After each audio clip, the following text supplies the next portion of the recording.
Very good morning, welcome to for the people. ఏపీలో super 6 పథకాల అమలు, హామీల అమలు మరింత ఆలస్యం అవబోతోందా? చంద్రబాబు ప్రకటన వెనుక ఆంతర్యం ఏంటి? ఆర్థిక పరిస్థితి మెరుగవాల్సిన ప్రణాళికలు ఎలా ఉండాలి? ఆర్థిక స్థితి తెలిసే హామీలు ఇచ్చారా? బటన్ నొక్కే పథకాల అమలు చేశా అని జగన్ అంటే కూటమి ఏం చెబుతుంది? జగన్ ప్రశ్నలకు సమాధానాలు చెప్పగలరా? అసలు అప్పు చేసేనా హామీలు అమలు చేస్తే మరి మళ్ళీ ఆ అప్పు తీర్చేదెవరు? సంక్షేమమే ఎలా ఉంటే అభివృద్ధి సంగతి ఏమిటి అనే ప్రశ్నలు తలెత్తుతున్నాయి. ఎప్పటికీ ప్రాజెక్టులు పూర్తి చేస్తారు? ఏపీలోని ఆర్థిక స్థితికి దావోసు పర్యటన ఊపిరిపోస్తుందా? భారీ పెట్టుబడులు వస్తాయా అనే సందేహాలైతే ఎన్నో ఉన్నాయి. అసలు ఈ సూపర్ 6 హామీల పథకాలకు సంబంధించి అమలవుతాయా లేదా, అసలు ఏం జరగబోతుంది, ఏపీలో ఏం జరుగుతుంది అనే అంశాలు కూడా నిజంగా ఒక ప్రశ్నార్థకమే అవుతుంది. సో వీటికి సంబంధించి మనతో మాట్లాడడానికి జూమ్ లైవ్లో సిద్ధంగా ఉన్నారు మోషన్ అహ్మద్ గారు, టీడీపీ మైనార్టీ సెల్ లీడర్, అదేవిధంగా కారుమంచి రమేష్ గారు, వైసీపీ అధికార ప్రతినిధి, మాలకొండయ్య గారు, బీజేపీ అధికార ప్రతినిధి. అందరికీ గుడ్ మార్నింగ్ అండి. Good morning. ఓకే, ఒక్కటండి మోషన్ గారు, ఫస్ట్ మీరు ఈ సూపర్ 6 పథకాల హామీలకు సంబంధించి చాలా ఆలస్యం అవుతుంది, ఇంకా కూడా ఆలస్యమయ్యే అవకాశం ఉంది. ఆల్రెడీ నిన్న సీఎం చంద్రబాబు నాయుడు మాట్లాడినప్పుడు కూడా కొన్ని అంశాలు చెప్పడం జరిగింది. వారు ఈ కొంచెం పథకాలు ఆలస్యమయ్యే అవకాశాలు ఉన్నాయని చెప్పేసి, అంటే దానికి సంబంధించి మీరేం చెప్తారు? నిజంగానే ఈ హామీల అమలుకు కొంచెం ఇంకాస్త టైం బాగా పట్టే అవకాశాలు ఉన్నాయనుకోవచ్చా? మరి ప్రజలకు మీరేం చెప్పాలనుకుంటున్నారు?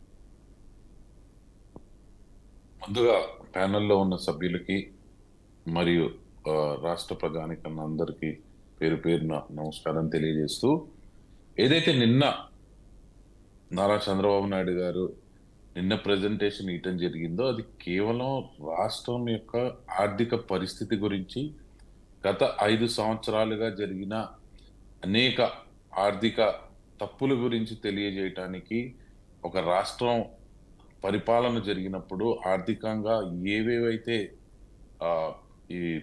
ఇవి తీసుకోవాలో, రాష్ట్రాన్ని ఎలా ముందుకు తీసుకెళ్ళాలి, క్యాపిటల్ ఎక్స్పెండిచర్ ఏదైతే ఉందో రాష్ట్రాన్ని దాన్ని ఎలా స్పెండ్ చేయాలన్న దాని మీద ఎక్కడెక్కడ తప్పులు జరిగినాయి, దాన్ని ఆ లోటుబాట్లని ఈ రానున్న 5 సంవత్సరాల్లో, లేకపోతే స్వర్ణాంధ్ర విజన్ 2047లో ఎట్లా పెట్టి క్యాపిటల్ ఎక్స్పెండిచర్ని, రెవెన్యూస్ని ఎట్లా ఇంప్రూవ్ చేసి ఇంకా రాష్ట్రాన్ని ఎలా ముందుకు తీసుకెళ్ళాలి. ఈరోజు చూసుకుంటే నీతి ఆయోగ్ వాళ్ళు ఇచ్చిన ర్యాంకింగ్స్ ప్రకారంగా కూడా చూసుకుంటే ఆంధ్రప్రదేశ్ 17వ స్థానానికి పడిపోవడం జరిగింది.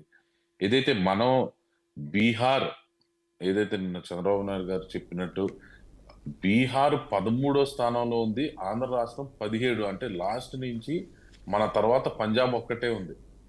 కాబట్టి అసలు ఆర్థిక పరిస్థితి చాలా దారుణంగా ఉంది. దాన్ని ప్రజలకు తెలియజేయటం చాలా ఇంపార్టెంట్ అన్న దాని మీద నిన్న ప్రెస్ మీట్ పెట్టడం జరిగింది, దాన్ని చూపించడం జరిగింది. ప్లస్ ఏవైతే అప్పులు ఉన్నాయో అప్పులు చెయ్యటానికి మనకి ఎంత స్కోప్ ఉంది ఒకసారి చూసుకుంటే 22.5% అప్పులు చేయటానికి 2019లో తెలుగుదేశం పార్టీ ప్రభుత్వం దిగిపోయే ముందు ఉంటే, ఈ రోజు 2024లో వైసీపీ పార్టీ ప్రభుత్వం దిగిపోయేటప్పటికి 0%కి వచ్చేసింది. 2022-2023కే 0%కి వచ్చేసింది. కాబట్టి రాష్ట్రం యొక్క ఆర్థిక పరిస్థితిని ఎక్స్ప్లెయిన్ చేసి ప్రజలకు కానీ అధికారులకు కానీ రానున్న రోజుల్లో తెలుగుదేశం పార్టీ కూటమి ప్రభుత్వం చేయబోయే ఆర్థిక సంస్కరణల గురించి కానీ ఎక్స్ప్లెయిన్ చేసి రానున్న రోజుల్లో మరింత క్యాపిటల్ ఎక్స్పెండిచర్ పెంచి ఇంకా మంచి కార్యక్రమాలు చేపడతామని చెప్పడం జరిగింది. కానీ ఏదైతే ఈ సూపర్ 6 గురించి తప్పక ఏవైతే డేట్స్ ఉన్నాయో వాటికి జరుగుతాయి, దాంట్లో ఏ మాత్రం డౌట్ లేదు. ఇది కూటమి ప్రభుత్వం ఇచ్చిన హామీ. కేవలం రాష్ట్రాన్ని స్వర్ణాంధ్ర 2047కి మనం ఏ లెవెల్లో వర్క్ చేసి ఈ రాష్ట్రంలో ఉన్న ఎక్స్పెండిచర్ ని కరెక్ట్ గా ఎక్కడ అభివృద్ధిలో పెట్టాలో ఆ ఎక్స్పెండిచర్ ని పెట్టి ముందుకు తీసుకెళ్లాలని దాని మీద పెట్టినదే కానీ సూపర్ 6కి దీనికి ఏమాత్రం ఎఫెక్ట్ ఉండదని మీ అందరికి తెలియజేస్తా ఉన్నాను. ఎందుకంటే ఒకసారి చూసుకుంటే గత ప్రభుత్వం 2014 నుంచి 2019 దాకా ఎక్స్పెండిచర్ కూడా చూసుకుంటే అప్పుడు కూడా తెలుగుదేశం పార్టీ ప్రభుత్వం ఉంది. ఆ రోజు కూడా చాలా సంక్షేమ కార్యక్రమాలు చేయడం జరిగింది. కానీ అప్పుడున్న బడ్జెట్ కి చూసుకుంటే మీరు క్యాపిటల్ ఎక్స్పెండిచర్ అంటే రోడ్స్ కి 47,000 కోట్ల రూపాయలు ఆ రోజుల్లో స్పెండ్ చేయడం జరిగింది. కానీ 2019 నుంచి 23 దాకా చూసుకుంటే ఒకసారి ఏదైతే డిక్రీజ్ ఆఫ్ క్యాపిటల్ ఎక్స్పెండిచర్ ఉందో 20,752 పడిపోవడం జరిగింది. అలాగే సోషల్ వెల్ఫేర్ కూడా చూసుకుంటే 8,868 కోట్ల రూపాయలు ఆ రోజు ఉన్న బడ్జెట్ కి పెడితే మొన్న 22-23 అంటే 2 లక్షల కోట్లు బడ్జెట్ ఉన్నప్పుడు 13,057. అలాగే ఉమెన్, చిల్డ్రన్, ఐటీ రంగానికి, ఎలక్ట్రానిక్స్ అండ్ కమ్యూనికేషన్ రంగానికి 2,089 కోట్ల రూపాయలు ఆ రోజుల్లో పెడితే గత ప్రభుత్వంలో కేవలం 6 కోట్లు అసలు ఏమీ పెట్టల ఐటీ అండ్ ఈసీలో. సో ఏదైతే ప్రభుత్వం యొక్క పాలసీల్ని, ప్రభుత్వం నడిపిన విధానాన్ని బట్టి నీతి ఆయోగ్ ఇచ్చిన రిపోర్ట్ ని కేవలం ప్రజల ముందుకు పెట్టడం జరిగింది. రానున్న రోజుల్లో ఎట్లా వృద్ధి రేటు తీసుకోవాలి, ఎందుకంటే ప్రభుత్వం అన్నది ప్రజలతో పార్ట్నర్షిప్ లో నడిచేది. కాబట్టి రానున్న రోజుల్లో కూటమి ప్రభుత్వం యొక్క విజన్, దాని యొక్క ఇన్వెస్ట్మెంట్ ఏరియాస్ ని కానీ, ఇంట్రెస్ట్ ఏరియాస్ ని కానీ ప్రజల్లోకి తెలియజేసి ఆయన మీరు ఒకసారి చూసుకుంటే నిన్న ప్రెస్ మీట్ లో కూడా చంద్రబాబు నాయుడు గారు చాలా గట్టిగా చెప్పడం జరిగింది. ఎక్కువ రెవెన్యూ తీసుకొస్తే ఎక్కువ సంక్షేమ పథకాలు చేయొచ్చు, ఎక్కువ ప్రజలకు మంచి జరిగే పనులు చేయొచ్చు అన్నారే కానీ ఎక్కడ తను వీటి గురించి మాట్లాడలేదని మీకు తెలియజేస్తా ఉన్నా. అలాగే మనకున్న ఏదైతే ఉందో ఈ క్యాపిటల్ ఎక్స్పెండిచర్ తగ్గిపోవటం వల్ల ఈ రాష్ట్రం సంవత్సరానికి నీతి ఆయోగ్ ఇచ్చిన రిపోర్ట్ సంవత్సరానికి 76,000 కోట్ల రూపాయలు కనీసం 2019లో తెలుగుదేశం ప్రభుత్వం దిగిపోయేటప్పుడు ఏ రేట్ వృద్ధి రేట్ అయితే ఉందో ఆ వృద్ధి రేట్ని కనీసం కంటిన్యూ చేసైనా ఉండుంటే సంవత్సరానికి 76,000 కోట్ల రూపాయలు ఈ రోజులో గత 5 ప్రభుత్వంలో లాస్ జరగటం జరిగింది. కానీ ప్రభుత్వాన్ని నడిపే విధానాన్ని కూడా ఒకసారి ఆలోచించుకోవాలని చెప్పి, అలాగే నీతి ఆయోగ్ చెప్పినది 7 లక్షల కోట్ల రూపాయలు గత 5 సంవత్సరాల్లో రావాల్సిన రెవెన్యూస్ రాలేదు, ఈ రాష్ట్రానికి లాస్ జరిగిందని చెప్పడం, ఇచ్చిన రిపోర్ట్ ని ప్రజలకు ఎక్స్ప్లెయిన్ చేయాలని చెప్పి నేను ప్రెస్ మీట్ పెట్టడం జరిగింది. ఓకేనండి. రమేష్ గారు, గుడ్ మార్నింగ్ మేడం గారు. మీకు, బీఆర్కే న్యూస్ ప్రేక్షకులకు, అలాగే ప్యానెల్లో ఉన్న సభ్యులందరికీ కూడా వెరీ గుడ్ మార్నింగ్ అండి. గుడ్ మార్నింగ్ అండి. అసలు ఈ చంద్రబాబు నాయుడు ప్రకటన వెనుక ఆంతర్యం ఏమనుకోవాలంటారు మీరు? ఇప్పుడు క్లియర్గా ఈ రాష్ట్ర ప్రజలను మళ్ళీ మోసం చేసే ఉద్దేశంతో చంద్రబాబు నాయుడు గారు మళ్ళీ ఆ ప్రకటన చేయడం జరిగింది. ఎందుకంటే ఎన్నికల ముందు మనందరికీ కూడా ఈ రాష్ట్ర వ్యాప్తంగా ఎన్నికల ప్రచారంలో చంద్రబాబు నాయుడు గారు చెప్పింది ఏంటండి, సూపర్ 6 మేము అమలు చేస్తాం, సంపద సృష్టిస్తాం, సంపద సృష్టించి పేద ప్రజలను పూర్ టు రిచ్ అని ఒక స్లోగన్ తీసుకుని ఆ స్లోగన్ తోటి ఈ సూపర్ 6 అమలు చేస్తాం. ఖచ్చితంగా మాకు నా 3 సార్లు ముఖ్యమంత్రి అయ్యాను, నేను నాకు ఎక్స్పీరియన్స్ ఉంది, ఈ రాష్ట్రాన్ని ఎలా బాగు చేయాలో నాకు తెలుసు, ఖచ్చితంగా పేద ప్రజలకు ఇవన్నీ కూడా నేను అందజేస్తానని చెప్పి ప్రతి ఒక్క ఎన్నికల సభలోనూ ఆయన మాట్లాడటం జరిగింది.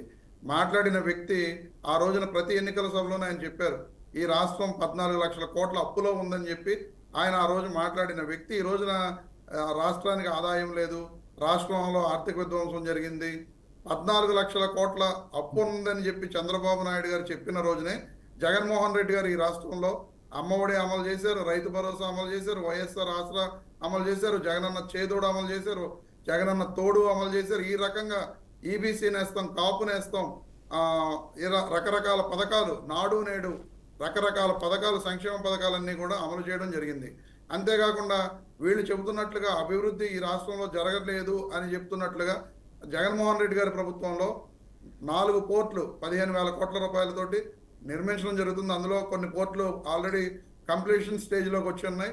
అలాగే 10 ఫిషింగ్ హార్బర్లు, అలాగే అభివృద్ధి అనేది ఇంకా రోడ్స్ మీద అప్పుడే మన టీడీపీ ప్రతినిధి గారు చెప్పడం జరిగింది, 2019 నుంచి 2024 మధ్య 40,000 కోట్లు ఖర్చు పెట్టినట్టుగా.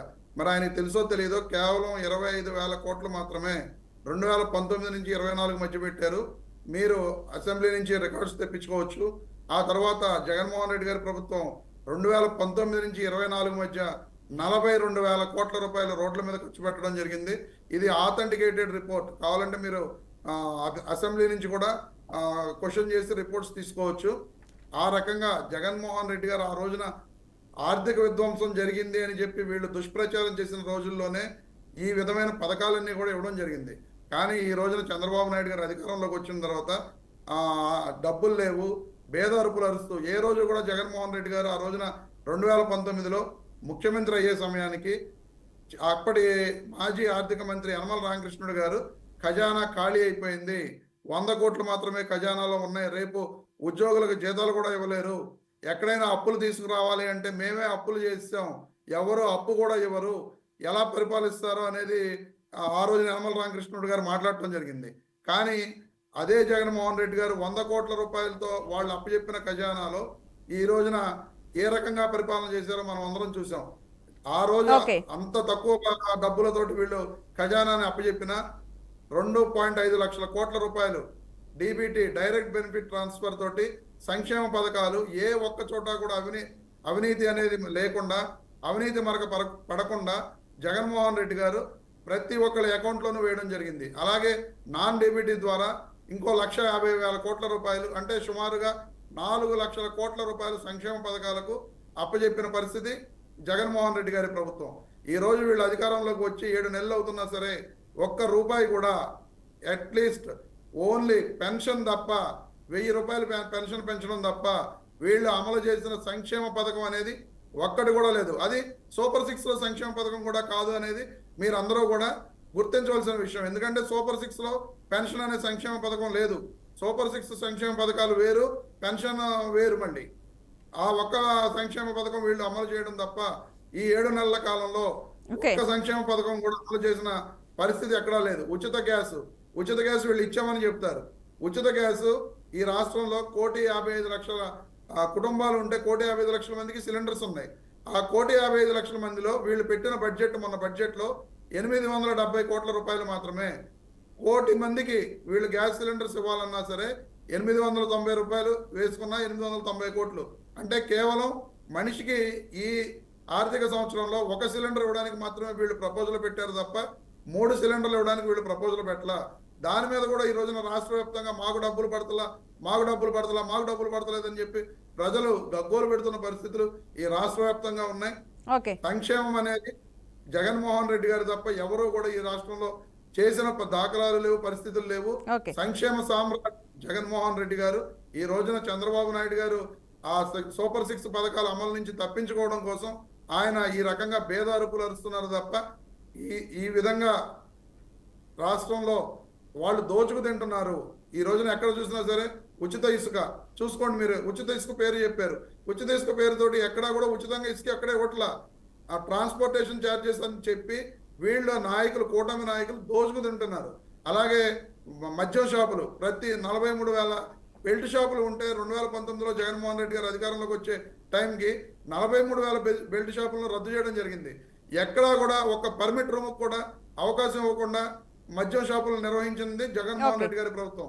కానీ ఈ రోజున ప్రతి చోట కూడా బెల్ట్ షాపులు గుమ్మానికి ఇంటికి మద్యాన్ని సరఫరా చేస్తున్న ప్రభుత్వం కూటమి ప్రభుత్వం అని చెప్పి మీకు తెలియజేస్తున్నాను మేడం గారు. ఓకే అండి. కొండి గారు మీరు చెప్పండి, అసలు ఈ కూటమి ప్రభుత్వ హయాంలో అంటే ఎలాంటి ప్రణాళికలు అమలు చేస్తే ఈ ఆర్థిక పరిస్థితి మెరుగయ్యే అవకాశం ఉందనుకోవచ్చు అంటారు? నమస్తే మేడం గారు. ముందుగా మీకు అదేవిధంగా డిబేట్లో ఉన్నటువంటి ప్రతినిధులు రమేష్ గారు, టీడీపీ ప్రతినిధి వారి పేరు నేను వినలేదు. అదేవిధంగా ప్రేక్షకులకు కూడా నా యొక్క నమస్కారాలు తెలియజేస్తున్నాను. ముందుగా మీ పర్మిషన్ తోటి నిన్న కాంగ్రెస్ పార్టీ జాతీయ అధ్యక్షులు ఖార్గే గారు సంవిధాన్ సభలో మాట్లాడుతూ ఆర్ఎస్ఎస్ గురించి, బీజేపీ గురించి వారు చేసిన కామెంట్లు ఏవైతే ఉన్నాయో అవి తీవ్రంగా ఖండిస్తూ వారు దిగజారుడు రాజకీయాలకి, వారు మత కులాల వర్గాలకు చిచ్చుపెట్టే రాజకీయాలకి ఇప్పటికైనా స్పష్టి పలకాలని చెప్పేసి వారిని డిమాండ్ చేస్తూ నేను ఈ యొక్క కార్యక్రమాన్ని చర్చలోకి వస్తున్నాను మేడం గారు. ఓకే. ఆంధ్రప్రదేశ్లో జరుగుతున్నటువంటి అభివృద్ధి ఏ విధంగా ప్రజెంట్ 7 నెలల పాలనలో ఎన్డీఏ పాలనలో బీజేపీ కూడా భాగస్వామ్యంగా ఉంది. అదేవిధంగా గతంలో 19 నుంచి 24 వరకు జరిగినటువంటి పరిపాలనను మనం బేరీజు వేసుకున్నట్టయితే మిత్రులు రమేష్ గారు ఒక మాట చెప్పారు. మరి అది ఎంతవరకు వారు ఆ మాట మీద నిలబడతారో నాకు తెలియదు, కానీ 19 నుంచి 24 వరకు రోడ్ల కోసమే 40,000 కోట్లు ఖర్చు పెట్టాము, రికార్డ్ చూసుకోండి అని చెప్తున్నారు. ఒకవేళ మరి అప్పుడు ముఖ్యమంత్రి జగన్మోహన్ రెడ్డి గారు, మన రమేష్ గారు దాన్ని రికార్డు పరంగా నిరూపించినట్లయితే ఆంధ్రప్రదేశ్ లో 1 మీటర్ కూడా రోడ్లు లేదన్నది ప్రజల సాక్షిగా, లేకపోతే ప్రభుత్వ అధికారుల సాక్షిగా నిజం. కాబట్టి ఈ 40,000 కోట్ల రూపాయలు ఎవరి జోబులోకి వెళ్ళాయి, ఏ రికార్డు ప్రకారం ఎవరి అకౌంట్ లోకి వెళ్ళినా మరి నిజంగా జగన్మోహన్ రెడ్డి గారు కానీ వారి తరఫున రమేష్ గారు కానీ అవినీతి జరగలేదని కూడా వారే చెప్తున్నారు. కాబట్టి ఇది నేను ఒక సవాలు వైసీపీ ఆనాటి ప్రభుత్వంలో ఉన్న పెద్దలకు కానీ మన రమేష్ గారికి కానీ నేను భారతీయ జనతా పార్టీ నుంచి సవాలు ఇస్తున్నాను. అదేవిధంగా చిన్న సబ్మిషన్ సార్, మీరు అడుగుతున్నారు కాబట్టి ఈ రోజు కూటమి ప్రభుత్వం అధికారంలో ఉంది.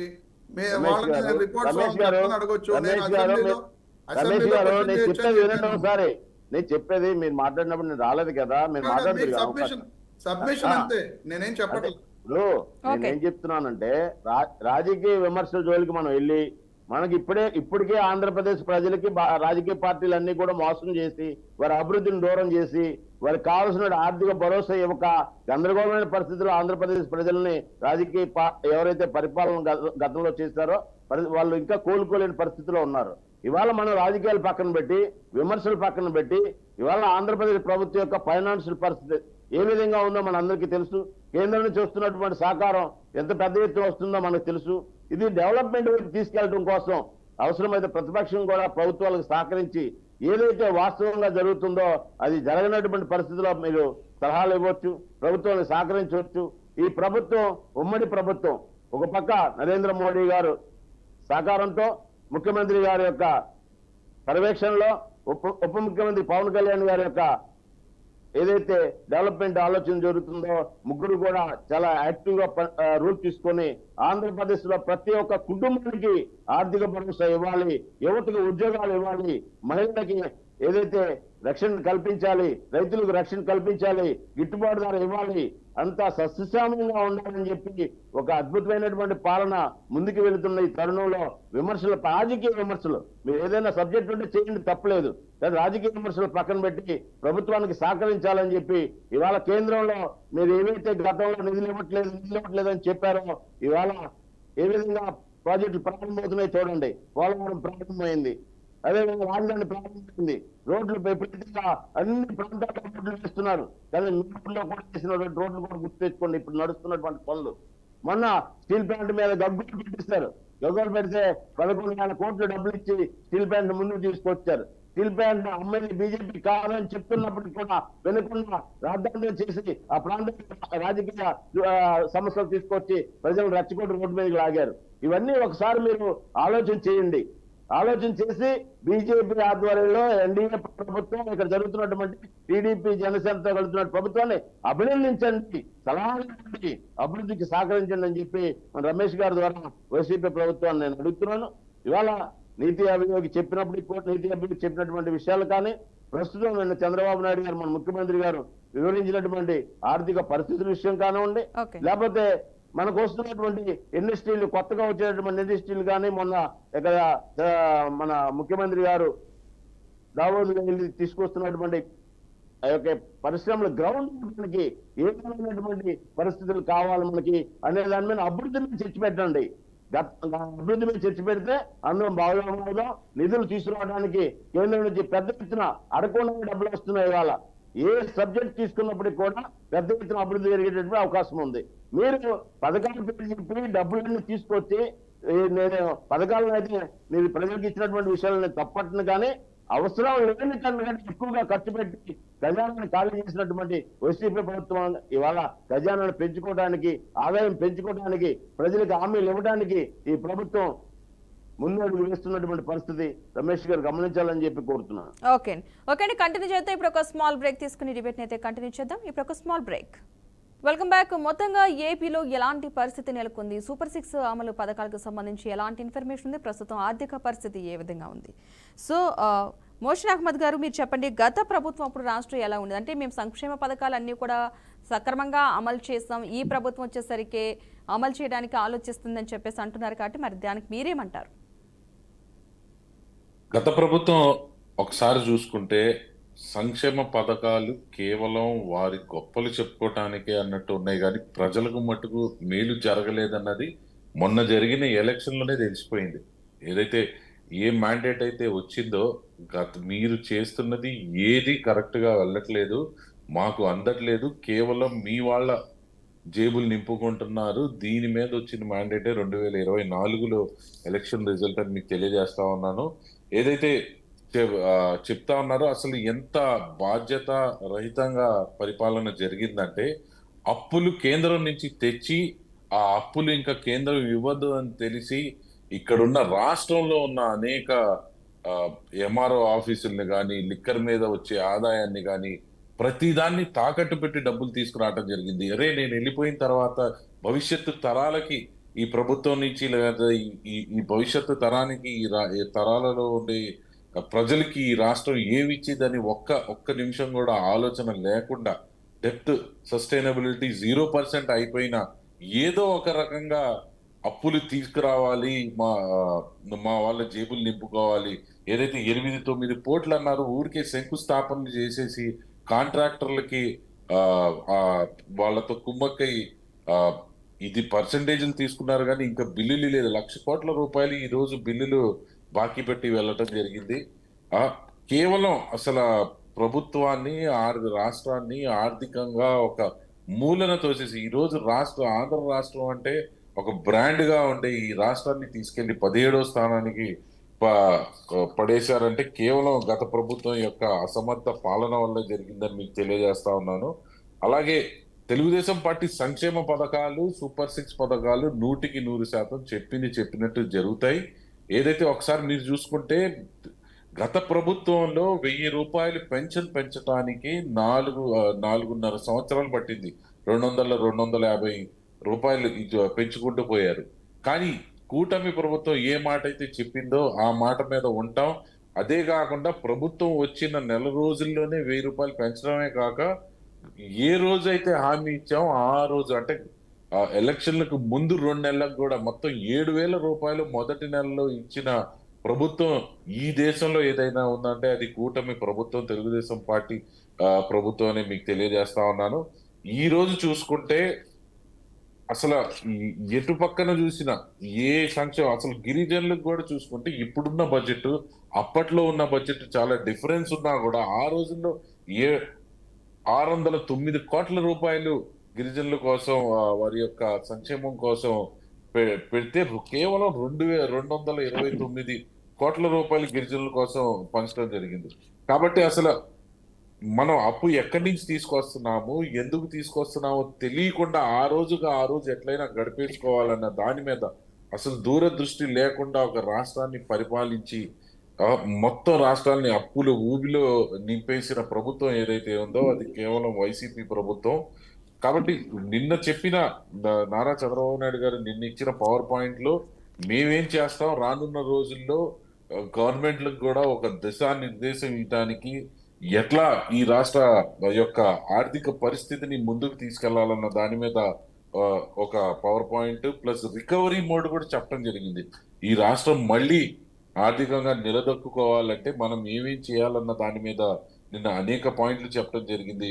ముందు మనం కరెక్ట్ గా బడ్జెట్ ని ప్లాన్ చేసి వేయాలి. ఏదో ఓన్లీ పేపర్ యాడ్ల కోసం బడ్జెట్ లేకుండా కరెక్ట్ గా మనకి ఎంత అవసరం ఉంది, ఎంత పెట్టాలి, ఎక్కడి నుంచి ఎలా తీసుకురావాలన్న దాని మీద ఒకసారి మీరు చూసుకుంటే గత ప్రభుత్వంలో ఇచ్చిన సంక్షేమం ఒక 100 కోట్లు అయితే దానికి ఇచ్చిన పేపర్ యాడ్ యొక్క విలువ 50 కోట్ల రూపాయలు ఉంది. కాబట్టి ఏదైతే రాజకీయంగానే పరిపాలన చేయడానికి గత ప్రభుత్వం చూసింది కానీ ప్రజల కోసం కానీ వారి యొక్క ఈ రాష్ట్ర అభివృద్ధి గురించి ఆలోచించలేదని మేము చెప్పడం కాదు, ఈ అధికార పార్టీగా నీతి ఆయోగ్ రిపోర్ట్ చెప్తా ఉంది. అసలు ఏది పట్టించుకోకుండా ఎక్కడా దీన్ని ఒక్క రూల్ అంటే ఒక్క రూల్ కూడా పాటించకుండా కేవలం ఆ రోజు ఎట్లా ఒకట్లా గడిపేయాలని చెప్పి అప్పులు చేయడం జరిగింది. అసలు క్యాపిటల్ ఇండెక్స్ మీద ఇన్వెస్ట్మెంట్ లేదు. అసలు మీకు డబ్బులు రావు. రానున్న రోజుల్లో అసలు డబ్బులు ఎట్లా పుట్టించాలి, అభివృద్ధి మీద ఏదైతే చెప్పారో గత ప్రభుత్వంలో 3 రాజధానులు అన్నారు, 35 ఆ అదేది మెడికల్ కాలేజీలు అన్నారు, అదన్నారు ఇదన్నారు, కానీ ఎక్కడ నీతి ఆయోగ్ రిపోర్ట్లో ఏం కనపడతలేదు. కేవలం వీళ్ళు మాటలు చెప్పడం, డిబేట్లలో చెప్పడం తప్ప ఎక్కడ అసలు ఇదే లేదు. ఓకే, అలాగే ఒకసారి ఒక్క నిమిషం కంక్లూడ్ చేస్తాం మనం. ఒక్క నిమిషం. అసలు అభివృద్ధి రేటు ఏదైతే ఉందో మొత్తం అసలు పడిపోతా ఉంది. కానీ గత ప్రభుత్వంలో ఒకసారి చూసుకుంటే 2014లో తెలుగుదేశం పార్టీ ప్రభుత్వం వచ్చింది. అప్పుడు ఉన్న ప్రభుత్వం రాష్ట్రం విడిపోవటం, దానివల్ల ఉన్న పరిణామాల్లో అప్పట్లో ఉన్నప్పుడు కూడా 2019లో దిగిపోయే ముందు ఈ ప్రభుత్వం అప్పటికే నారా చంద్రబాబు నాయుడు గారు తీసుకొచ్చిన అనేక విధానాల వల్ల డెప్త్ ఇండెక్స్ కానీ అన్ని పైకొచ్చి 22.7కి రావటం జరిగింది. కానీ వీళ్ళ యొక్క అనాలోచిత పనుల వల్ల, అనాలోచిత అప్పుల వల్ల అసలు ఈ రోజు 0%కి రావటం చాలా దురదృష్టకరం. రాష్ట్ర ప్రజలు దీన్ని ఖచ్చితంగా గమనించాలి. రానున్న రోజుల్లో నారా చంద్రబాబు నాయుడు గారు అంటే ఒక బ్రాండ్. రానున్న రోజుల్లో మళ్ళీ ఈ రాష్ట్రాన్ని ఆర్థికంగా ముందుకు తీసుకెళ్తాం, నిలదొక్కునేలా చేస్తాము.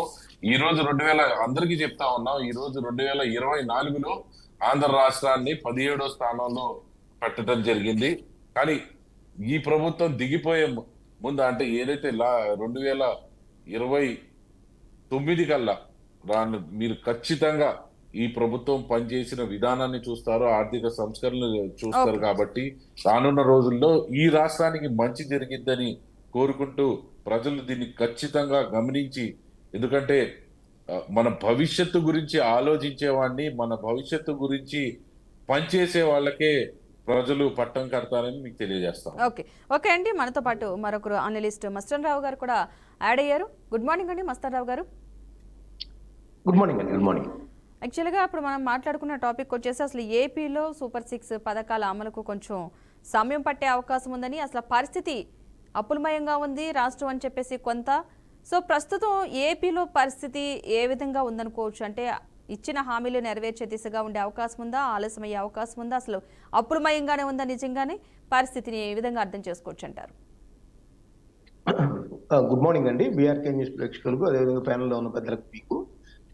ఇప్పుడు చంద్రబాబు నాయుడు గారు నిన్న వివరించిన విధానం అంటే రాష్ట్ర ఆర్థిక పరిస్థితికి సంబంధించి 2-3 రోజుల క్రితం నీతి ఆయోగ్ ఇచ్చిన నివేదికనంతా కూడా పరిశీలిస్తే ఆంధ్రప్రదేశ్ ఇప్పుడప్పుడే కోరుకునేలాగైతే కనపడతలేదు. ఎందుకంటే 9,75,000 కోట్లు కొద్దిగా సబ్జెక్టు కరెక్షన్ అటు ఇటుగా ఉండొచ్చు, అప్పులు ఉన్నాయి. దానికి సంబంధించి రోజువారీ నెలవారీ వడ్డీలు చెల్లించాలి. అదేవిధంగా ఇతర కార్యక్రమాలు లేదా పథకాలు అమలు చేయాలంటే ప్రతి నెల కూడా మళ్ళీ తెచ్చుకోవాల్సిన అవసరం, అప్పులు చేసుకుని నడపాల్సిన పరిస్థితి. అంటే ఆదాయం ఏమో పూర్తి స్థాయిలో పడిపోయింది, అప్పులేమో నిత్యం చేస్తే కానీ ఉద్యోగస్తులకు జీతాలు ఇవ్వలేని పరిస్థితి. ఈ పరిస్థితుల్లో కూటమి ప్రభుత్వం ఇచ్చిన సూపర్ 6 హామీలు మరింత జాప్యమయ్యే అవకాశాలు కనిపిస్తున్నాయని నిన్న చంద్రబాబు నాయుడు గారు వివరించిన విధానం చూస్తే మనకైతే అర్థమవుతోంది. అంటే వాళ్ళు కూడా ఏమంటారంటే జనరల్ గా సూపర్ 6 వాటికి సంబంధించి మేము తల తాకట్టు పెట్టైనా వాటిని అమలు చేస్తాము, ఏదైతే ప్రజలకు ఇచ్చామో వాటిని వెనకడుగేసే పరిస్థితి లేదు. అయితే ప్రస్తుతం ఉన్న ఆర్థిక పరిస్థితి ఏ విధంగా ఉంది మేము చెప్పడం కాదు, ఇది నీతి ఆయోగ్ ఏదైతే వైఎస్ఆర్సీపీ ప్రభుత్వంలో గణాంకాలు సేకరించి దాని ప్రకారం నీతి ఆయోగ్ నివేదిక సమర్పిస్తా ఉంటది. దాని ప్రకారం చూస్తేనే మేము చెప్తా ఉన్నాము. మేము సూపర్ 6 పథకాలను త్వరగా అమలు చేయాలని చూస్తున్నప్పటికీ కూడా 1వ తారీఖు గత ప్రభుత్వంలో చూసినట్లయితే మనకి మే జూన్ నాటికి కూడా నెల 1వ తారీఖున ప్రభుత్వ ఉద్యోగులకు కూడా జీతాలు ఇవ్వలేని పరిస్థితి. ఎందుకంటే ప్రతి ఆర్బీఐ బాండ్లకు సంబంధించి వేలం వేస్తే గానీ వాటి ద్వారా వచ్చే రుణాలతో నెట్టుకొస్తున్న పరిస్థితి. అదేవిధంగా రాష్ట్రంలో ఉన్న అన్ని నిల్వలు ఏదైతే యూనివర్సిటీలో కావచ్చు లేదా పిఎఫ్ కి సంబంధించి ఉద్యోగులకు సంబంధించి కావచ్చు, ఇవన్నీ కూడా వాడుకున్న పరిస్థితి. వాటితో పాటు కేంద్ర ప్రభుత్వం ఇచ్చిన నిధులను కూడా పథకాలకి మళ్లించిన పరిస్థితి ఉంది. అంటే కేవలం జగన్మోహన్ రెడ్డి గారు ఆ పథకాలకు సంబంధించి అమలు చేయాలనే ఏకైక దృష్టితో మిగతా అభివృద్ధిని నిర్లక్ష్యం చేశారనే దీనిలో మేము అప్పట్లోనే చెప్పాము. ఈ విధంగా అప్పు చేసుకుంటూ పోతే శ్రీలంక ఏ విధంగా ఆర్థికంగా కష్ట నష్టాలు ఎదుర్కొంటుందో అదే విధంగా ఎదుర్కొంటాం మనం కూడా అని అప్పుడు చెప్పాం. ఈ నీతి నివేదిక కూడా అందుకు నిదర్శనంగా ఉంది అనేది కూడా చంద్రబాబు నాయుడు గారు నిన్న చెప్పిన పరిస్థితి ఉంది. అయితే మెంటల్ గా ప్రజలను కూడా ప్రిపేర్ చేస్తా ఉన్నారు. ఏంటంటే ఈ విధంగా సూపర్ 6 పథకాలను అమలు చేయాలంటే ఇప్పుడున్న ఆర్థిక పరిస్థితి నుంచి, ఆర్థికంగా ఎంతో ఇబ్బందికర పరిస్థితి నుంచి ఆ ఇబ్బందికర పరిస్థితిని అధిగమించేలాగా మేము చేస్తున్నాము. ఆ చేసిన తర్వాత వీటిని ఒక్కొక్కటిగా అమలు చేస్తామనేది ఆయన చెప్తున్న పరిస్థితి. ఎందుకంటే ఇప్పుడు మనం చూసాం ఫ్రీ బస్ కానీ లేదంటే ఇంకా అనేక పథకాలకు సంబంధించి ఏవైతే సూపర్ 6 గా హామీలు ఇచ్చిందో వాటన్నిటిని కూడా తల్లికి వందనం అంటే వీళ్ళకి చెప్పారు. గతంలో అమ్మఒడి అన్నారు, ఇప్పుడు తల్లికి వందనం అన్నారు. వాటికి సంబంధించి కానీ ఎదురు చూస్తా ఉన్నారు. వాటికి ప్రజల నుంచి కూడా ఇంకా ప్రారంభం కాలేదు. కానీ వైఎస్ఆర్సీపీకి ఒక ఆయుధం ఇచ్చినట్లు అవుతుంది. ఎందుకంటే వాళ్ళు ఆల్రెడీ రైతులకు సంబంధించి రైతు భరోసా ఇవ్వలేదని ఫీజు రియంబర్స్మెంట్ అయితే రేపు ఫిబ్రవరి 3వ తారీఖు పెట్టారు. అంతకుముందు కూడా వాళ్ళు సూపర్ 6 హామీలు అమలు చేయాలని ప్రజల్లోకి వెళ్లే పరిస్థితి ఉంది. సో ఇవన్నీ చూస్తుంటే ఏమంటారంటే పక్కనే ఉన్న ఒరిస్సా రాష్ట్రం 1వ స్థానంలో ఉంటే మనం 17వ స్థానంలో ఉన్నాము ఆర్థిక ఆరోగ్య సూచీలో అనేది చంద్రబాబు నాయుడు గారు స్పష్టంగా చెప్పిన పరిస్థితి ఉంది. వాస్తవానికి రాష్ట్రం అప్పుల పాలయ్యింది. ఒక పక్కన బటన్ నొక్కుతా కూర్చున్నారు. ఆ బటన్ నొక్కుతా కూర్చుంటే మాకు ఓట్లు వస్తాయని గతంలో వైఎస్ఆర్సీపీ ఎదురు చూస్తుంది. అయితే జగన్మోహన్ రెడ్డి గారి వైఖరి ఏంటంటే తాము పేదరికాన్ని పారదోలేం కాబట్టి 2,73,000 కోట్లు డైరెక్ట్ గా లబ్ధిదారుల అకౌంట్ లో అవినీతికి లేకుండా మేము వేసామన్నారు. కానీ అవేమి పనిచేయలేదు. ప్రజలు కూడా ఇష్టపడినట్టు కనపడలేదు. ఎందుకంటే ప్రజలు ఇష్టపడినట్టుంటే తిరిగి ఆయన అధికారంలోకి వచ్చేవాళ్ళు. ఆ పథకాలన్నింటినీ ప్రతి ఇంటికి వెళ్ళి చెప్పొచ్చారు. ప్రతి ఎమ్మెల్యే ప్రతి మంత్రి కూడా ఇంటికి వెళ్ళి మీకు ఇన్ని 1,00,000 రూపాయలు 1,50,000 వచ్చాయని చెప్పారు. కానీ వాటిని కూడా ఏది తీసుకోలేదు. ఎందుకంటే రేట్లు భారం ఎక్కువగా ఉంది. అభివృద్ధి అంటే రోడ్ల పరిస్థితి చూస్తే అధ్వానంగా ఉంది. ఇంకా మిగతా అభివృద్ధి పనులన్నీ కూడా ఆగిపోయిన పరిస్థితి ఉంది. అందుకనే చంద్రబాబు నాయుడు గారు కూడా చెప్పారు. ఇప్పుడు అమరావతి నిర్మాణానికి ఇచ్చిన 15,000 కోట్లు కానీ, లేదా పోలవరంకి ఇచ్చిన 12,500 కోట్లు కానీ, లేదా విశాఖపట్నానికి ఇచ్చిన స్టీల్కి ఇచ్చిన కానీ వాటిని దారి మళ్లించే విధంగా మేమైతే చేయము. ఏ నిధులు అయితే ఏ పథకాలు ఇచ్చారో వాటికే మేము ఖర్చు చేయాల్సి ఉంటది. కాబట్టి ఇప్పుడున్న ఆర్థిక పరిస్థితుల దృష్ట్యా సూపర్ 6 హామీలు కొంత జాప్యమయ్యే అవకాశం ఉందనేది ఆయన డైరెక్ట్ గా చెప్పిన కూడా ఇండైరెక్ట్ గా చెప్పిన పరిస్థితి ఉందని నేను చెప్తాను. అంటే ప్రస్తుతానికి ఇలాంటి కారణం రాష్ట్రానికి రావడానికి రీజన్ ఏమనుకోవచ్చు? అదేనండి, గత వైఎస్ఆర్సీపీ ప్రభుత్వం సంక్షేమ పథకాల మీద దృష్టి సారించింది. అంటే మనకి రాష్ట్ర ప్రభుత్వానికి ఆదాయం ఉందా లేదా అనేది వాళ్ళు ఎక్కడ చూడలేదు. వాళ్ళు కావాల్సింది ఏంటంటే ప్రజలకు సంబంధించి వాళ్ళు అప్పుడు 1,60,00,000 కుటుంబాలు ఉన్నాయని నేను చెప్పారు. దానిలో దాదాపు 1,40,00,000 మంది బీపీఎల్ కార్డులు ఉంటాయి. అంటే మన రాష్ట్రంలో మరి అభివృద్ధి వైపు ప్రయాణిస్తున్నాం అంటున్నాం, కానీ బీపీఎల్ ఫ్యామిలీస్ అంటే దారిద్ర్య రేఖకు దిగువన ఉన్న ఫ్యామిలీస్ మాత్రం పెరుగుతా ఉన్నాయి. అంటే అవి పెరుగుతా ఉన్నాయంటే ఏంటి? పేదరికం పెరుగుతా ఉందని అర్థం. ఆ పేదరికాన్ని పారదోలాలనే యాంగిల్లో చెప్పారు. కానీ అసలు రాష్ట్ర ప్రభుత్వానికి ఆదాయం వస్తుందా లేదా, ఆ ఆదాయం నుంచి ఈ పథకాలు అమలు చేయాలని కాకుండా అప్పులు తెచ్చి ఆ పథకాలను అమలు చేశారు. సో అక్కడ ఆదాయం కల్పించే పరిశ్రమలు కానీ, ఆదాయం కల్పించే ఇతరత్ర అంశాలు కానీ వేటిని కూడా వైఎస్ఆర్సీపీ ప్రభుత్వం దృష్టి సారించలేదు. వాటిని విస్మరించిన పరిస్థితి ఉంది. కాబట్టి కేవలం అప్పులు చేసి పథకాలు అమలు చేశారనేది ఇక్కడ వచ్చిన పరిస్థితి. ఆ విధంగా అప్పులు చేయటం వల్ల ఈ విధంగా ఆర్థిక పరిస్థితి ఘోరంగా దెబ్బతింది అనేది ఇక్కడ వాస్తవమైన పరిస్థితి. మనం గతంలో 3,00,000 కోట్లు తెలుగుదేశం పార్టీ ఇచ్చెళ్ళిందన్నారు అప్పులు. ఇప్పుడు 9,75,000 కోట్లు అప్పులు ఉన్నాయన్నారు. అంటే దాదాపు దగ్గర 7,00,000 కోట్లు అప్పులు చేసిన పరిస్థితి. వాటికి ప్రతి నెల వడ్డీలు కట్టాలంటేనే సరిపోతుంది. అందుకనే వడ్డీలకి కొద్దిగా తగ్గించమని, అదేవిధంగా రుణాలు రీషెడ్యూల్ చేయమని అడుగుతామని నా చంద్రబాబు నాయుడు గారు పవర్ పాయింట్ లో చెప్పారు. సో వైఎస్ఆర్సీ ప్రభుత్వం ఖచ్చితంగా దీనికి బాధ్యత వహించాల్సిన అవసరం ఉందనేది కూడా నేను చెప్తాను. ఓకేనండి. రమేష్ గారు మీరు చెప్పండి. అంటే గత ప్రభుత్వ హయాంలో జరిగిన కొన్ని తప్పిదాల వల్ల కావచ్చు, అంటే అమలుపరిచిన పథకాల విషయంలో కావచ్చు, వెనుక ముందు ఆలోచించకుండా చేసిన అప్పుల వల్లే ఈ పరిస్థితి రాష్ట్రానికి తలెత్తింది అని చెప్పేసి అంటున్నారు. మరి మీరేమంటారు దానికి? మేడం గారు, ఇప్పుడు పెద్దలు మస్తాన్ రావు గారు కూడా ఆ విధంగా మాట్లాడటం అనేది మరి ఎంతవరకు కరెక్ట్ అనేది నాకు అర్థం కాలేదు.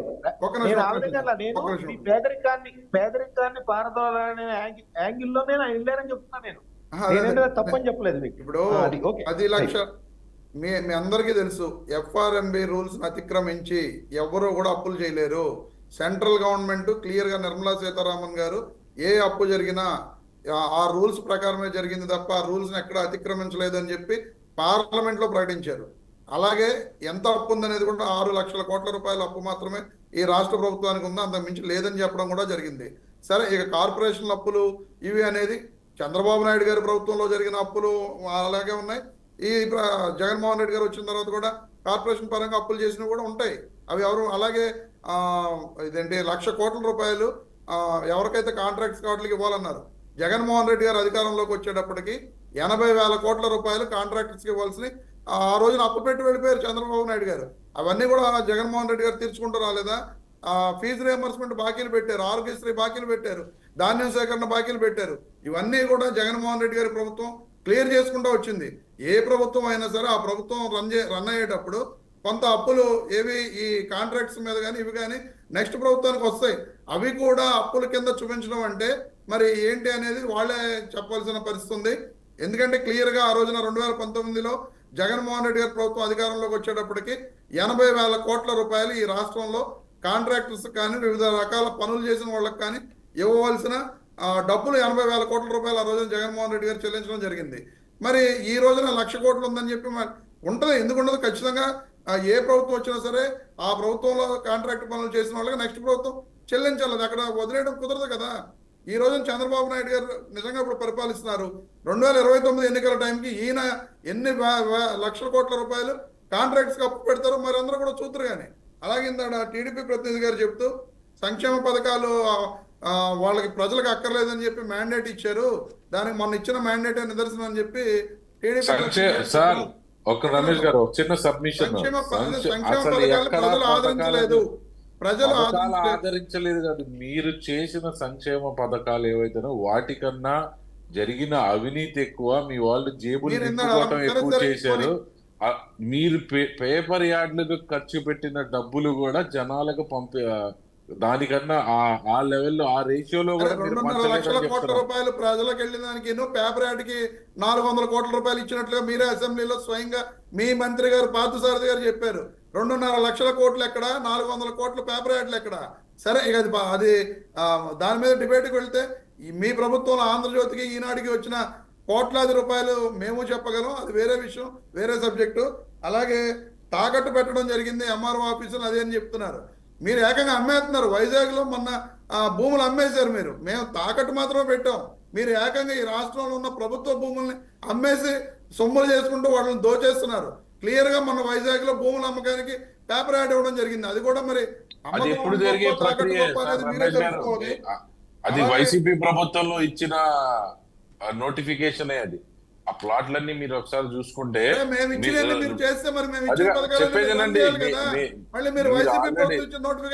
మీరు కొత్తగా నోటిఫికేషన్ ఇచ్చారు సార్.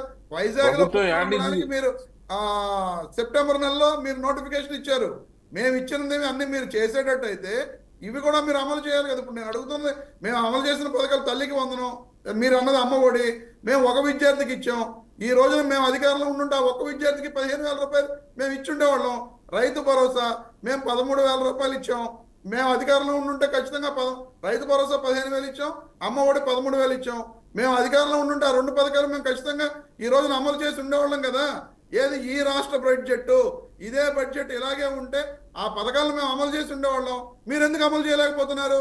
ఎందుకు రాష్ట్రంలో ఆర్థిక విధ్వంసం జరిగిందంటున్నారు? క్లియర్గా జగన్మోహన్ రెడ్డి గారు మీరు రిలీజ్ చేసిన శ్వేతపత్రాలన్నింటి మీద ఆయన ప్రెస్ మీట్లు పెట్టి చంద్రబాబు నాయుడు గారు దుష్ప్రచారం చేస్తున్నారు, అది ఇలా కాదు ఇలాగ ఉన్నాయి, ఈ అంకెలు తప్పు అని చెప్పి క్లియర్గా జగన్మోహన్ రెడ్డి గారు ప్రెస్ మీట్లు పెట్టి చెప్పడం జరిగింది. ఒక్క నిమిషం మీరు నీతి ఆయోగ్ వాళ్ళకి రిపోర్ట్ చేయండి, వీళ్ళు తప్పు చెప్తారు. నా దగ్గర నీతి ఆయోగ్ రిపోర్ట్ కూడా ఉంది, ఫిజికల్ హెల్త్ ఇండెక్స్ రిపోర్ట్ నేను చూశాను, నేను చదివాను. అందులో కొన్ని ఇన్పుట్లు అంటే పూర్తిగా చదవలేదు నేను, పూర్తిగా చదివిన తర్వాత కూడా ఎందుకంటే ఫిజికల్ హెల్త్ ఇండెక్స్ రిపోర్ట్ అని చెప్పి వాళ్ళు ఇవ్వడం జరిగింది. ఫిజికల్ హెల్త్ ఇండెక్స్ రిపోర్ట్, దాంట్లో కొన్ని ఇన్పుట్స్ తప్పులు ఉన్నాయి. అటన్నిటి మీద స్టడీ చేసిన తర్వాత మాట్లాడటం, ఎందుకంటే మీరు ఏదో రిపోర్ట్ పట్టేసుకుని ఆ రిపోర్ట్ ఉందని చెప్పి మీకు ఒక మాట చెప్తాను సార్. ఇప్పుడు నీతి ఆయోగ్ ఇచ్చింది మీరు నార్మల్ గా గవర్నమెంట్ దగ్గర నుంచి, సెంట్రల్ గవర్నమెంట్ దగ్గర నుంచి వచ్చే అప్పుల గురించే. ఇంకా మీరు చేసిన ఈ కార్పొరేషన్లు, ఎఫ్ఆర్బిలు ఇవన్నీ తీసుకొస్తే అసలు ఆ రిపోర్ట్ మీరు చదవలేరు.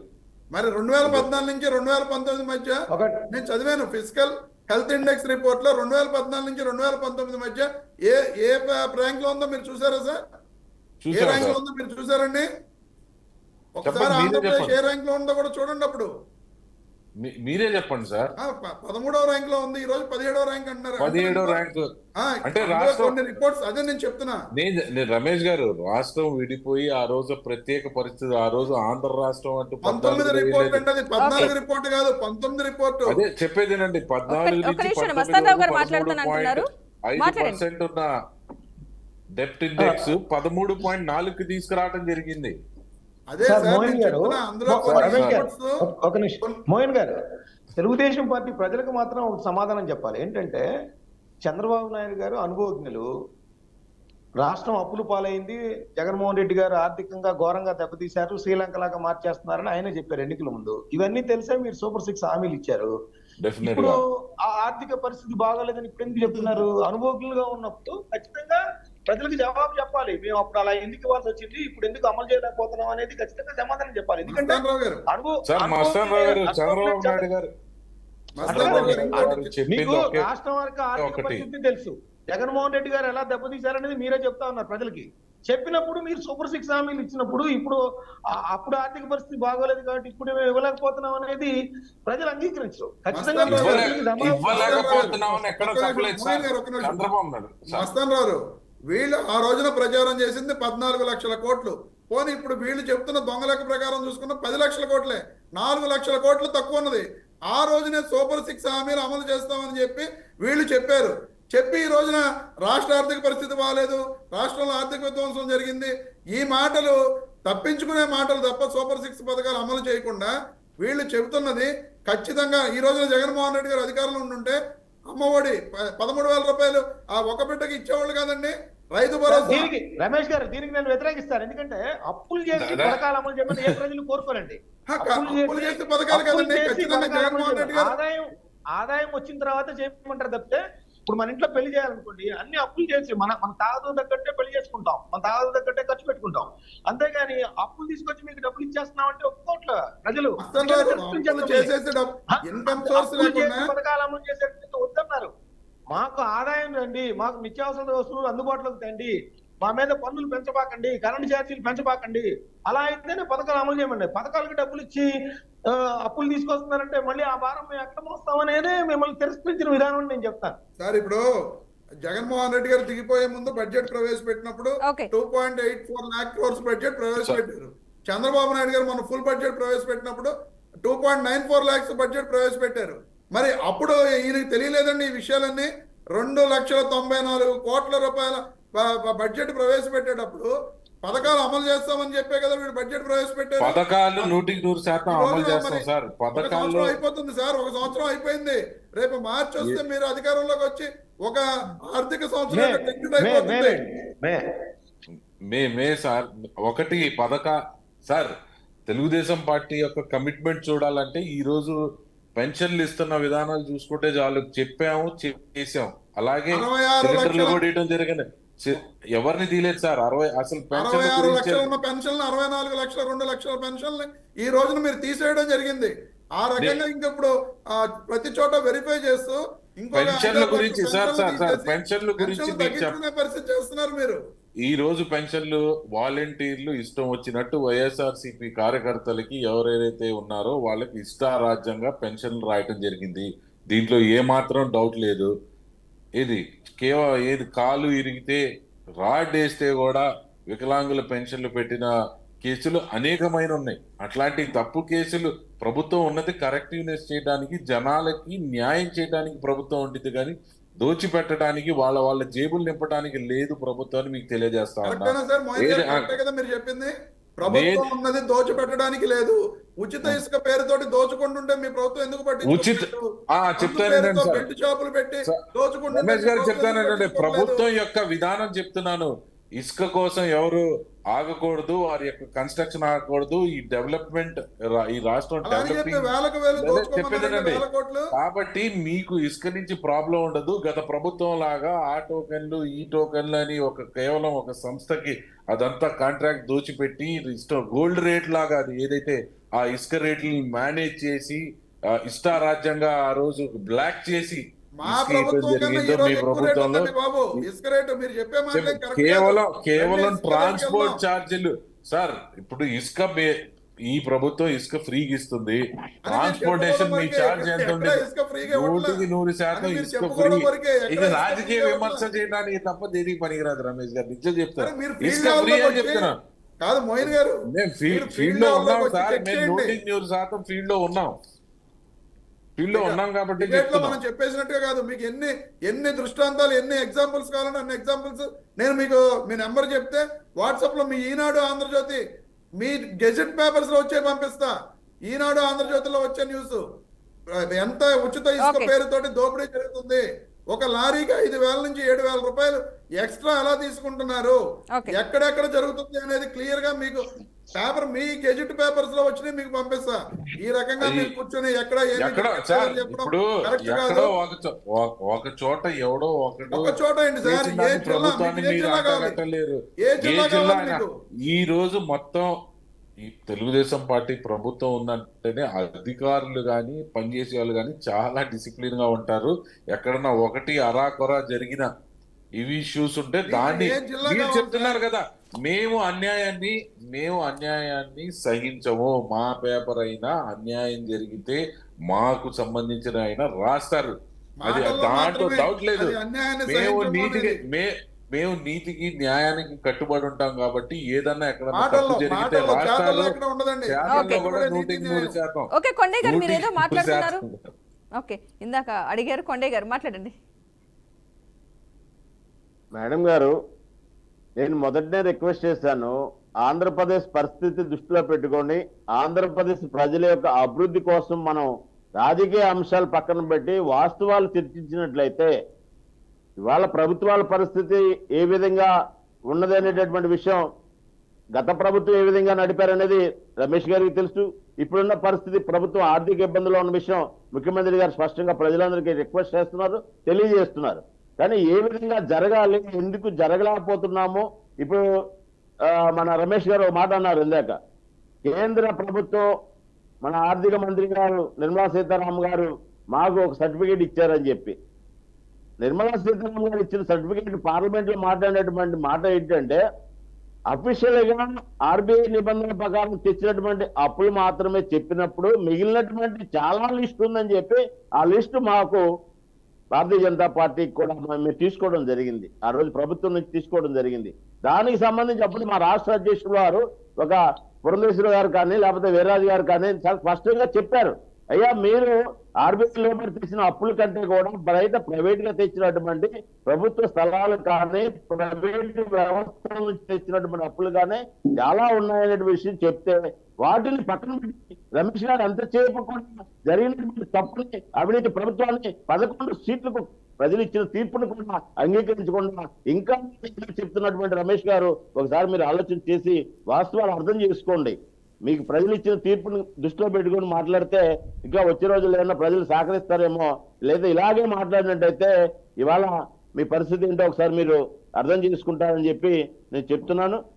ఇంకొక విషయం చెప్పారు, గత ప్రభుత్వం వెళ్ళిపోతున్నప్పుడు, వైసీపీ ప్రభుత్వం వెళ్ళిపోయినప్పుడు టీడీపీ 80,000 కోట్లు కాంట్రాక్ట్ డబ్బులు ఇవ్వలేదని చెప్పి, కానీ వైసీపీ ప్రభుత్వం వచ్చాక అందులో ఉన్నటువంటి కాంట్రాక్టులకి డబ్బులు ఇవ్వకపోవడం వల్ల ఉద్యమాలు చేసి ఆత్మహత్యలు చేసుకొని మా బతుకులు ఏంటని చెప్పి రోడ్డు ఎక్కినటువంటి కాంట్రాక్టర్లు ఆంధ్రప్రదేశ్ అంతా ఇంకా కూడా తిరుగుతున్నారండి రమేష్ గారు. కానీ లిస్ట్ పంపించమని పంపిస్తాను. మాకు ఇవ్వాల్సిన మా ప్రభుత్వంలో చేసిన అప్పుల లిస్ట్ కూడా మీకు పంపిస్తా. Okay. అవి కూడా ఇప్పించండి మరి.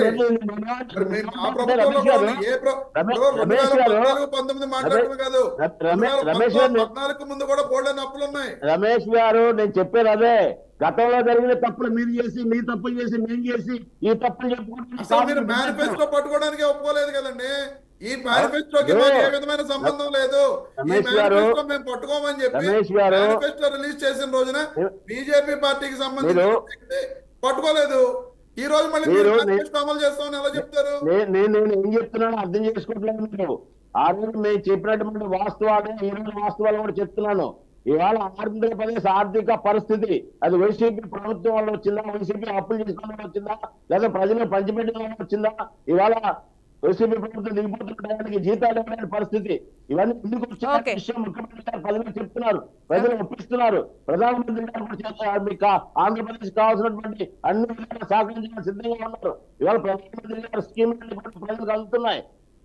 ఇవాళ మీకు చిన్న ఒక విషయం చెప్పాలంటే, ఇవాళ గతంలో నడిచినటువంటి ప్రభుత్వం ఏ Okay. విధంగా నడిచిందని మీకు చాలా స్పష్టమైనటువంటి ఇన్ఫర్మేషన్ తో నేను మాట్లాడతాను. కానీ మీకు నేను ఒకటే చెప్తున్నాను, వైసీపీ ప్రభుత్వానికి Okay, అహ్మద్ గారు ఏదో కానీ, చెప్తున్నారు. కానీ నాయకులకు కానీ ప్రజల కోసం పనిచేయండి, ఆంధ్రప్రదేశ్ అభివృద్ధి కోసం పనిచేయండి, యువతకు ఉద్యోగాలు ఇప్పించండి, బయట దేశాలు వెళ్ళే Okay, కొండయ్య గారు. రాష్ట్రాలు వెళ్ళి కూలి పనికి వెళ్ళే పరిస్థితి నుంచే మనం అందరం కలిపి ఆంధ్రప్రదేశ్ ప్రజలకు ఒక హామీ ఇవ్వాలి, ఆంధ్రప్రదేశ్ అభివృద్ధిని తీసుకురావాలి. రైట్ రైట్ ఓకే అండి, మొత్తంగా ఇది సూపర్ 6 హామీల అమలుకి సంబంధించి చాలా పెద్ద చర్చ జరుగుతుంది అనుకోవాలి. కొంచెం ఆలస్యమైనా సరే అటు ఎలాగైనా సరే ఆ పథకాలు అమలు చేయడానికే కూడా ప్రస్తుతం ఉన్న ప్రభుత్వం, కూటమి ప్రభుత్వం అయితే ప్రయత్నాలు చేస్తున్నట్టుగా కూడా తెలుస్తుంది. మొత్తంగా ఈ డిబేట్లో పాల్గొన్నందుకు అహ్మద్ గారికి, కొండయ్య గారికి, రమేష్ గారికి, అలాగే మస్తాన్ రావు గారికి థ్యాంక్ యూ సో మచ్ అండి డిబేట్లో పాల్గొన్నందుకు. మొత్తంగా ఈ అంశాలకి సంబంధించి ప్రజలు కూడా ఎదురు చూస్తున్న వైనమే సంక్షేమమే ఎలా ఉంటే అభివృద్ధి సంగతి ఏంటి అనే ఒక ప్రశ్నలు కూడా చాలా ఉత్పన్నమవుతున్నాయి. ముందు ముందు ఎలాంటి పరిస్థితులను ఎదుర్కోబోతుంది,